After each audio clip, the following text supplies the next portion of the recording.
നടനും മിമിക്രി താരവുമായിരുന്ന കൊല്ലം സുധി മരണപ്പെട്ടിട്ട് 1.5 വർഷത്തിൽ കൂടുതലായി. ഇപ്പോൾ ഇതാ സുധിയുടെ രണ്ടാം ഭാര്യ യഥാർത്ഥത്തിൽ രേണുവല്ല എന്ന് പറഞ്ഞുകൊണ്ട് ഒരു യുവതി രംഗത്ത് വന്നിരിക്കുകയാണ്. ഇത്ര നാളും ആ സ്ത്രീ സോഷ്യൽ മീഡിയയിലൂടെ ഒന്നും തന്നെ രംഗത്തെത്താതെ എന്തുകൊണ്ടാണ് യുവതി ഇപ്പോൾ രംഗത്ത് വന്നത് എന്ന് വെച്ചാൽ രേണു സുധി അടുത്തിടെ ഒരു അഭിമുഖത്തിൽ കൊല്ലം സുധിയുടെ ആദ്യ ഭാര്യ താനാണ് എന്നും തന്നെ മാത്രമേ നിയമപരമായി സുധി വിവാഹം കഴിച്ചിട്ടുള്ളൂ എന്നുമായിരുന്നു രേണു സുധി വ്യക്തമാക്കിയത്. ഇതിന് പിന്നാലെ മറുപടിയുമായിട്ടാണ് ഇപ്പോൾ കൊല്ലം സുധിയുടെ രണ്ടാം ഭാര്യ എന്ന് പറഞ്ഞുകൊണ്ടും ആദ്യമായി തന്നെയാണ് കൊല്ലം സുധി നിയമപരമായി വിവാഹം കഴിച്ചത് എന്ന് പറഞ്ഞുകൊണ്ടും ഒരു യുവതി സോഷ്യൽ മീഡിയയിലൂടെ രംഗത്തെത്തിയത്. ഒരു ചാനലിന് നൽകിയ അഭിമുഖത്തിലൂടെയായിരുന്നു ഒരു വോയിസ് ക്ലിപ്പിലൂടെ ആ യുവതി തനിക്ക് പറയാനുള്ളതൊക്കെ തന്നെയും വ്യക്തമാക്കിയത്.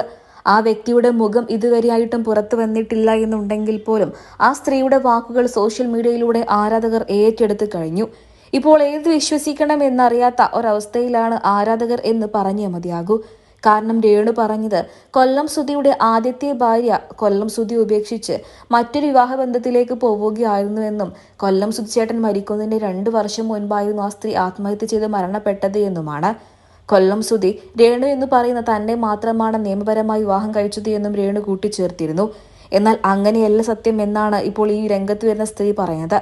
തന്നെയാണ് കൊല്ലം സുധി ആദ്യം വിവാഹം കഴിച്ചത് എന്നും 2018 സുധി എന്നെ നിയമപരമായി വിവാഹം ചെയ്തത് എന്നുമാണ് പറയുന്നത്. ഏകദേശം 6 വർഷങ്ങൾക്ക് മുൻപ് നിയമപരമായി തന്നെ നമ്മൾ വേർപിരിയുകയും ചെയ്തു എന്നും ആ സ്ത്രീ കൂട്ടിച്ചേർത്തു. കൊല്ലത്തെ കോടതിയിൽ വെച്ചായിരുന്നു ഡിവോഴ്സ്. കൊല്ലത്തെ ഒരു അമ്പലത്തിൽ വെച്ചായിരുന്നു ഇരുവരും അന്ന് വിവാഹിതരായത്. ആ വിവാഹം മോചനത്തിന് എത്താൻ കാരണവും ഈ രേണു തന്നെയാണ്. ഇപ്പോൾ എന്നെ അറിയാവുന്ന കുറെ ആളുകളോട് രേണു പറഞ്ഞുകൊണ്ട് നടക്കുന്ന ഞാൻ കേട്ടു, സുധിച്ചേട്ടൻ എന്നെ കൊണ്ട് നടന്നതാണ് എന്ന്. എന്നാൽ അങ്ങനെയല്ലായിരുന്നു. ഇന്ന് രേണുവിനോട് കാണിച്ച അതേ സ്നേഹമായിരുന്നു സുധിച്ചേട്ടൻ എന്നെയും കൊണ്ട് നടന്നത്. ഞങ്ങൾ വളരെ വലിയ രീതിയിൽ തന്നെ സന്തോഷത്തിൽ ജീവിച്ചു വരികയായിരുന്നു. ആ സമയത്ത് സുധിച്ചേട്ടന്റെ ഫോണിൽ ഞാൻ രേണുവിന്റെ ചില മെസ്സേജുകളൊക്കെ തന്നെയും കണ്ടിരുന്നുവെന്നും നീണ്ട നാളത്തെ പ്രണയത്തിനൊടുവിലായിരുന്നു ഞങ്ങൾ വിവാഹിതരായത് എന്നും ഞങ്ങളുടെ കുടുംബബന്ധം തകരാൻ ചിലപ്പോൾ സത്യത്തിൽ രേണു ഒരു കാരണമായി മാറിയിട്ടുണ്ട് എന്നുമാണ് ആ സ്ത്രീ കൂട്ടിച്ചേർത്ത്. 2012 ഇവരുടെ വിവാഹം. സത്യം പറഞ്ഞാൽ കിച്ചുവിന്റെ അമ്മയായിരുന്ന ശാലിനിയും ഞാനും തമ്മിൽ നല്ല ബന്ധമുണ്ടായിരുന്നു.